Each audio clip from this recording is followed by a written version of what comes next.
Hey, good morning, everyone. Today is January 5th, 2023. I am Chief Vincent Samparis from Guam Customs, also from Post. I'm calling this meeting to order at 10:53 a.m.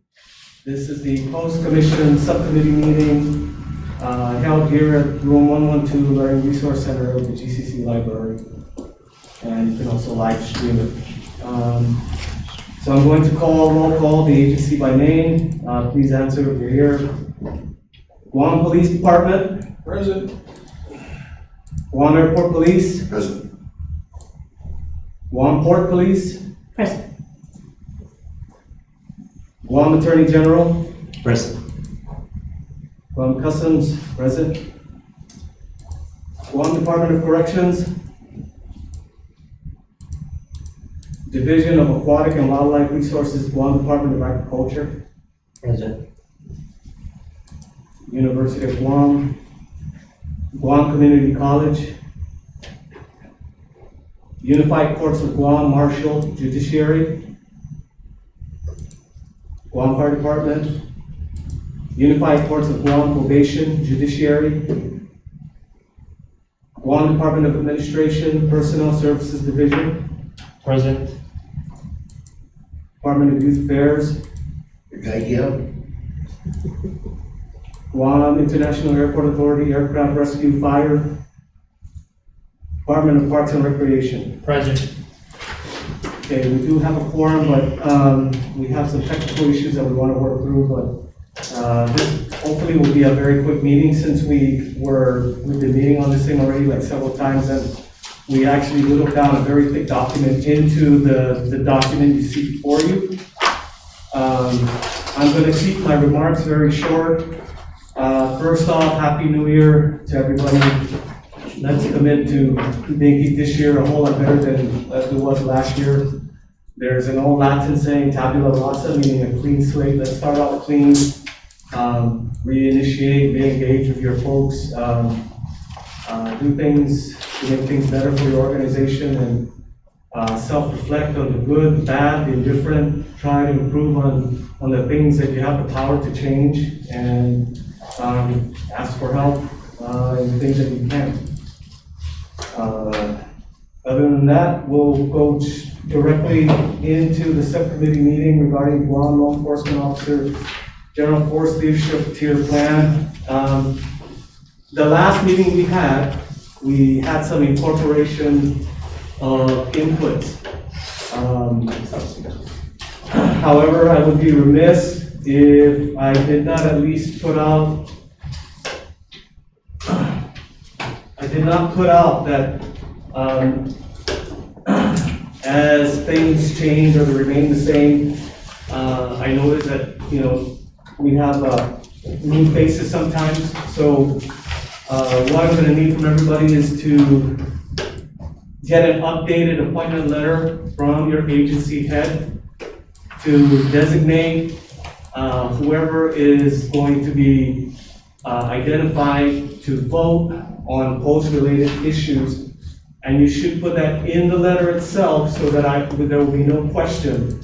Because we can't have, like in the past, where people change and then we start to rehash the same issue that we just hashed several months ago. This will avoid any confusion. Mr. Chair.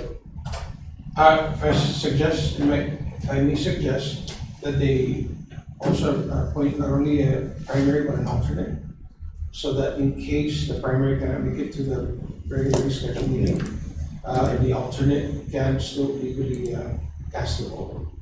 Yes, so we want to make sure that we give a very good product and moving forward. Will we make some mistakes? Obviously, the thing is to learn from whatever mistakes, catch it early, and correct it. And this is fluid. So as we move along, once we encapsulate this as part of legislation, the real work is going to begin. This is just a general idea of what we want. The devils will be in the details. What does that mean? That means that all of us as stakeholders who have law enforcement officers are going to have to work and collaborate with the Department of Administration or their respective HR departments to ensure that they're an appropriate fit. If you're an entity with only 8 people, I don't see you having, like many of the higher level tiers, but you will have, most of the lower level tiers. And in some cases, there will be exceptions, but that will all have to be worked out as we cross that bridge. Right now, I can't argue one way or the other. What's gonna go in is we have to collaborate with our respective, HR entities and also, with each other. Because in moving forward, make sure that, when we give this product, it'll take maybe a year or two to actually go through and, maybe year 2 or 3 incorporate it. It's gonna take a long time, but at least we'll set the vessel afloat strategically to where we wanna be. So hopefully in the future, the next generation of the law enforcement officers will have an easier time with, career progression. So with that being said, I would just like to ask if, as you guys have read through, because I've given everybody a chance to read this before, but this is one final go by.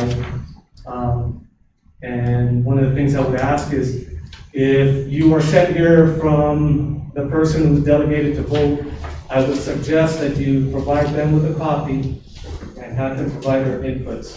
And then when we have our upcoming post-commission meeting, I'm hoping to have all the letters in hand so that we can officially take a vote on this.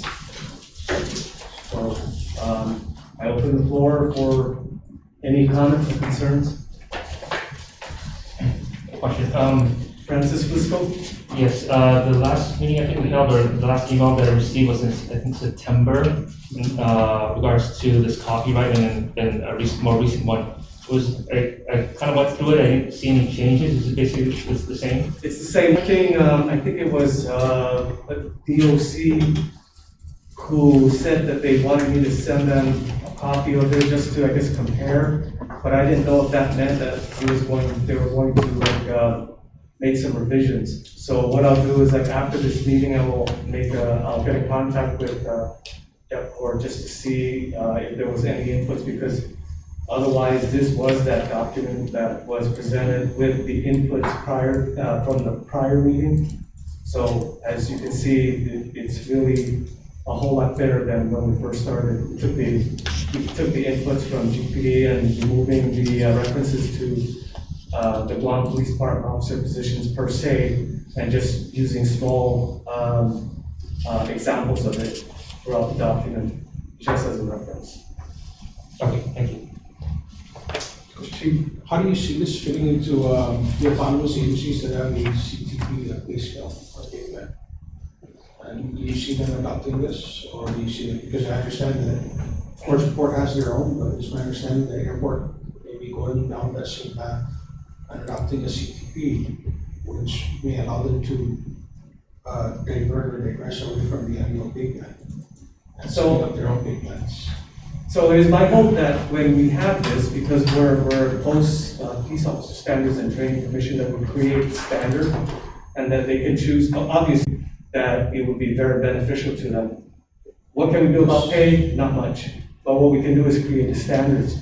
And eventually, if we get to a point where we're going to equalize it because everything's standard. So then there's still that possibility that pay will not be equalized, and there'll still be disparities between how the autonomous pay their posts. That remains to be seen, sir. And the executive branch. That remains to be seen, but it looks like, unless we come up with a law that just says we're gonna standardize it no matter what, which I think might be contrary to law, they can choose to do what they want because they are autonomous. We are bound by as members of the executive branch, by the personnel rules and regulations and current laws and everything. And I just bring it up only because, like I said, we're trying to standardize this across the board. But then, that's always historically been the issue, is the autonomous agencies tend to adopt their own pay scale, which is actually far above and beyond what we at the executive branch can afford. and that creates the disparity and, some of the morale issues. Well, perhaps we could get to a juncture before like too long, because I know that for quite a few of us in the law enforcement community, we're at that point where we're retirable. So we have to start mentoring, making sure that the next generation of leadership understands strategically where we want to go. And if we're able to bridge that gap as far as pay is concerned, that'll be one of the best things that we can ever receive. But I can see it this way: we can equalize, but then a few years later they might say we're going to do our own study again. So we're always going to be playing catch up, unless there's something that's put into rule or regulation. And I don't know if that's possible at this moment. Yeah, That's a pretty interesting point. I lost 6 officers there for police, so. Yeah.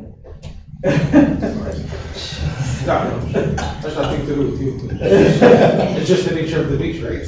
Yeah. That's just the way it goes, because, when it comes to pay, I Yes. can afford what you can afford, so. Well, we can do what we can do as far as like at least creating a force structure that can help us understand and appropriately classify the different levels.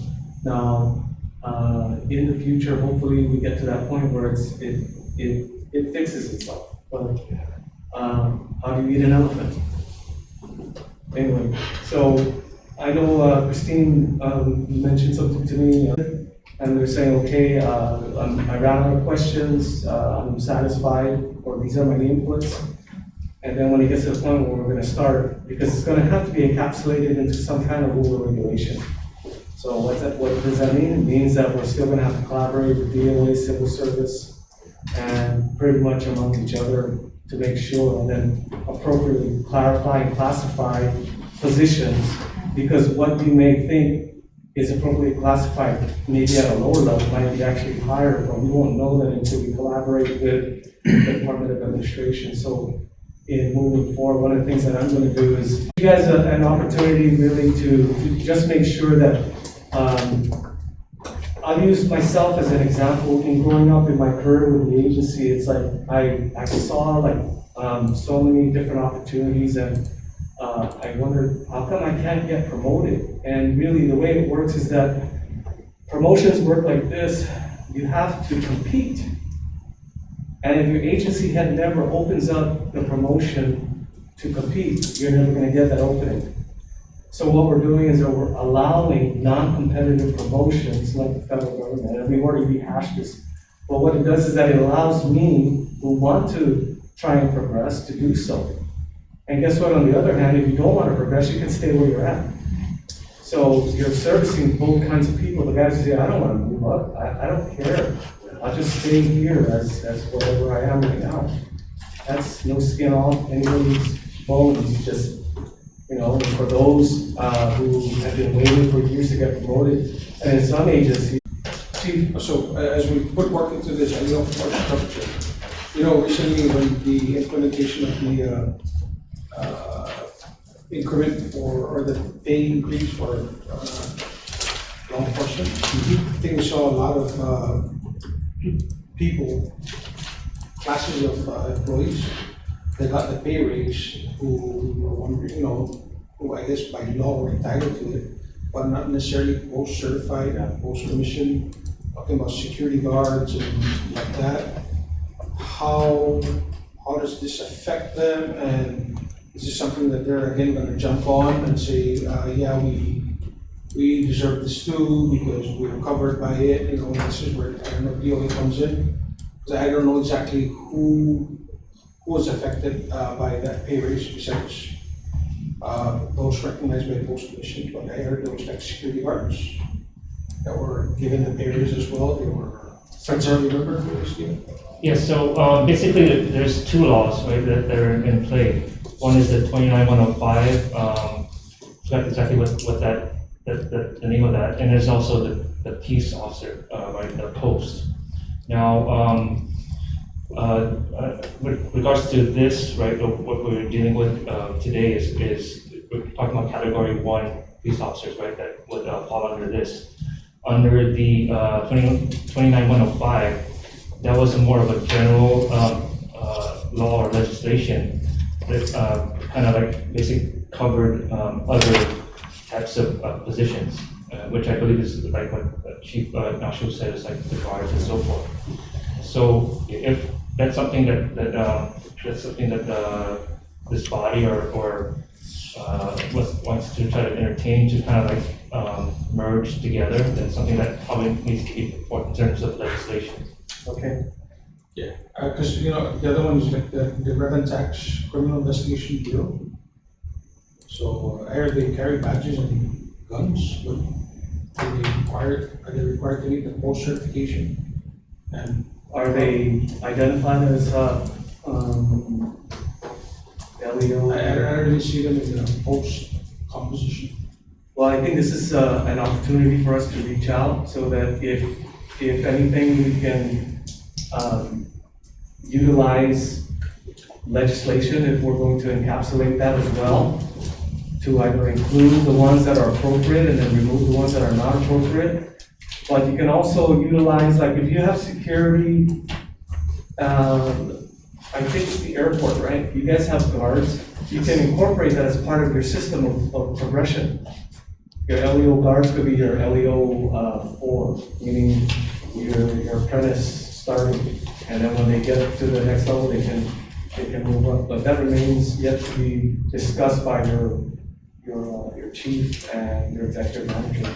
But it's an opportunity for us to incorporate things that we see fit, things that we can probably correct or rectify, as far as like certain positions who, for the life of me, I don't understand why they were classified as law enforcement. Not sure why, but they were for whatever reason.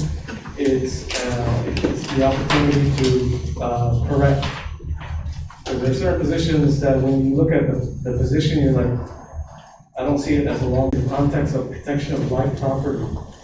Now, if you're like examining things and classifying things on behalf of the law, and then you're incorporated as part of a law enforcement group, we need to go through, scrub the list, and present an updated list, and give much more better examples of what constitutes law enforcement.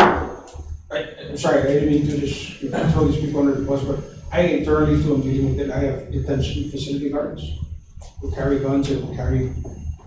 Are they classified as law enforcement? But they're not required by DOA to be, all they need is high school diploma. And it's actually based on a 1999 legal opinion. It's just private post and based on the peace officers definition at the time. So I'm actually revisiting that with the AG's office, to update it. But for some reason, the detention facility guards at the police are given guns and given a badge. They don't have to meet the post requirements. So look at the definition of who needs to be post for Guam police. Yeah. It's all uniform plus CBPRs, but nothing about detention guards. So they are visiting by, they were also affected by that. They were just given the raises as well. Okay, so these are things that we, after we eat that elephant just a little bit more, we can at least try to rectify. Obviously, we have our work cut out for us for the future of post. And the good news is that we're getting close to hiring an executive director, and also looking at putting more funding and an actual office up and running with maybe 3 additional bodies. Because right now the way it works is, I mean, it's sad to say, is that we're all just doing this on our own time. There's no body that's funded. We have the funding, but one of the things that we see is that we need to have a real organization and a real working staff. Because after here, a lot of us will go back to our main office and then focus on the fires that are burning there, and then this thing waits. So it's been delayed for such a long time, and I was hoping that we can get this accomplished sooner rather than later. Chief. Happy New Year, everyone, and David Weiser from DYA. Just comment with regards to the Chief's we're one of the smaller agencies also, and I think, if we look at it from a different perspective also from our end, where we're looking at it more, positive rather than challenging. And we have our own, with our titles, with UA as a line agency, with our requirements to be in category 1, and trying to meet all the standards, but at the same time, I don't have the ability to do something as basic as the firearms qualification or to have an armory. And those are the challenges that I guess all of us face. And we know we can see the vision of how we want to become as we evolve. Yeah. And one of the things is we're going at a fair pace and we're open to the structures of how I can get our YSWAs who are literally our trainees up to where I ask the superintendent, where do we rank or how do we rank? And at least the questions pop up with regards to all our committees and our meetings that we're having, because essentially, I'm gonna be challenged with questions as an officer within DYA who's an LEO, a Leo 7 or 8, and he wants to move to airport or GPD, which is gonna be a line agency, or what do we do and how do we rectify? They may be something as basic as the military where, okay, you are qualified as that rank structure, but now are you MOS or are you qualified to move to another agency despite you being in that same rank structure? So That's what post is for. that's why I'm glad that we're bringing all of these up and finding those gaps in our whole, literally pipeline of planning and starting to where we're just organizing ourselves to have structure and build from there, because we see the challenges, but like you said, when I'm done with this, I'm going to the office and say, hey, how's operations and what are we doing? And this is literally puts to the side, and it's a 10-9 until we're able to work on it again. But fair enough, we're still almost at a walking phase, not at the running phase. And at least we're making that progress as a group of law enforcement, down to peace officers that do represent for the public's safety overall, and who we detain or who we receive from GPD, as well as even from immigration across the board to DYE, where that's my challenge, is how do I get an officer who's been with us for 25 years and wants to move to another, he's an LEO 9, but how do I rank him to move and get ready to go to another line agency because his title has a youth service worker rather than a correction officer or a peace officer, and that's where the guidance we get from UAA, or is it a full-on law that we're category 1 alongside everyone else that is meeting the standards. So those are the gaps that we're finding, and those are the things that we're trying our best to fill and meet everything that the board is putting together for us. Thank you. When you leave, I think that one of the things that you have at least available for you is the capability to reach out to the Department of Administration. And normally it's not incumbent on you, it's incumbent on the applicant themselves. And I don't want to go into that because it's a long drawn out process, but normally what the Department of Administration will do is they'll stratify a person's capabilities by analyzing what they present to them. So there is a process, but you brought up another thing like regarding firearms. To me, if you reach out to any one of us, I mean, I'm sure that we can help you out. The problem that we would have is, like, for firearm qualification, you would need to try to obtain your own number 1 firearms, ammunition, targets, whatever it is, safety equipment. We have range safety officers that can actually help in that respect. So, as a community moving forward in law enforcement, we want to help each other. Nobody left behind.